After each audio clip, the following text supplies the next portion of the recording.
بسم اللہ الرحمن الرحیم نحمدہ و نصلی علی رسول الکریم اما بعد۔ اگرچہ قرآن میں وہ احکام نازل نہ ہوتے جن پر عمل کرنا ہم کو فرض بتایا گیا ہے کہ ان پر عمل کرنا تم کو فرض ہے، تو ہم بھی قرآن کو صرف برکات حاصل کرنے کا ذریعہ بناتے۔ دعوت و تبلیغ کے اندر بار بار صرف تلاوت کی اہمیت بتاتے۔ سوچو تو ہم کو کیا فرق پڑتا ہے، اس بات سے کیا فرق پڑتا ہے؟ لیکن بات وہ نہیں ہے۔ قرآن پاک میں ایسے احکام نازل ہو گئے ہیں جن کی اتباع ہمارا فرض ہے، جن پر عمل کرنا ہمارا فرض ہے۔ ہمارے نبی صلی اللہ علیہ وسلم کا ارشاد ہے کہ قرب قیامت میری امت میں ایسے منافق کاری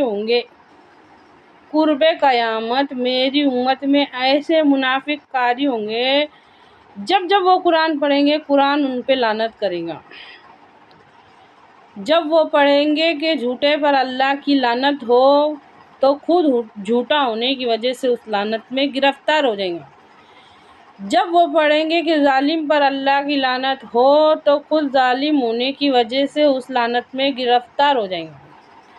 یہ کیوں ہوگا؟ کیونکہ ناسمجھی کی وجہ سے، کیونکہ ہم اس کو سمجھنا ضروری نہیں سمجھتے، ہم بالکل بھی قرآن کو سمجھنا ضروری نہیں سمجھتے۔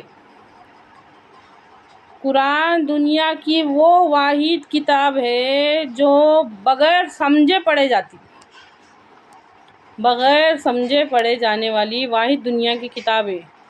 دوسری کسی کتابوں کو اتنی عزت حاصل نہیں، اللہ معاف کرے، دوسری کسی کتاب کے ساتھ ہم نے یہ کھلواڑ نہیں کیا جو قرآن کے ساتھ کیا۔ قرآن کا سب سے پہلا حق یہ ہے کہ اس پر ایمان لایا جائے۔ قرآن کا سب سے پہلا حق یہ ہے کہ اس پر ایمان لایا جائے۔ کیسے؟ جانیں گے تو مانیں گے، جب جانتے نہیں، آیات عذاب چالو رہتا ہمارے چہرے پہ مسکراہٹ، آیات عذاب چالو رہتا قرآن میں، ہم پڑھتے جاتے عذاب کی آیت پڑھتے، سمجھ میں نہیں آنے کی وجہ سے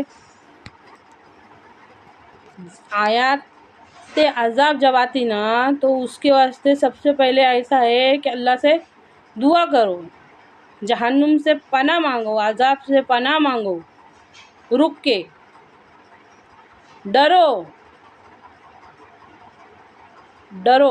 اچھی طرح سے سمجھیے اس بات کو۔ اور جب جنت والی خوشخبری والی آیت آتی نا تو خوشی کا اظہار کرو، جنت کے واسطے دعا کرو۔ یہ سب کیفیت کب ہوں گی؟ نہیں سمجھیں گے تو ہوں گی، یا سمجھیں گے تو ہوں گی۔ اچھی طرح سے غور کیجیے اس بات میں، ہم کچھ بھی نہیں سمجھتے۔ اے اللہ کہنے سننے سے زیادہ عمل کی توفیق دے، آمین۔